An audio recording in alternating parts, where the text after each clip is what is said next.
Hello সবাইকে। জানো তো, আমাদের এখানে বেশ কিছুদিন ধরে এত গরম পড়েছিল যে বাড়ি থেকে বাইরেই যাওয়া যাচ্ছিল না। তবে আজকের এই ওয়েদারটা ছিল একদম বৃষ্টি বৃষ্টি। আর যখনই এরকম সুন্দর ওয়েদার হয়, আমার না কিছু ভাজাভুজি খেতে ইচ্ছে করে। তাই মাকে তো বেশ অনেকক্ষণ থেকেই জ্বালাচ্ছিলাম যে কিছু একটা বানিয়ে দেওয়ার জন্য, কিন্তু মা এখানে চা বানিয়ে নিয়ে চলে এসেছে। আচ্ছা, সেটাও চলবে, কিন্তু চা খেতে খেতে আমার আর শান্তি নেই। তোমাদের বাড়িতেও কি এরকম আছে যে দেখতে বড় কিন্তু সে আদৌ বড় কিনা তা আমি বলতে পারছি না? যতক্ষণ আমি ভিডিও বানিয়েছি ঠিক ততক্ষণ ধরেই আমাকে জ্বালিয়ে গিয়েছে।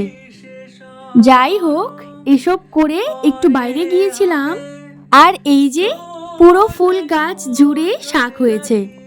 আর তোমাদের তো বলেইছিলাম এর আগের ভিডিওতে যে আমাদের বাড়িতে অনেক রকম গাছ রয়েছে, তার মধ্যে এই যে একটা সুন্দর ফুলের গাছ, যেটার নামটা আমি জানি না, কিন্তু ফুলটা ধরতে গিয়ে না একটা ফুল নিচে পড়ে যায়, সেটাই আমি মাথাতে লাগিয়ে নিয়েছি।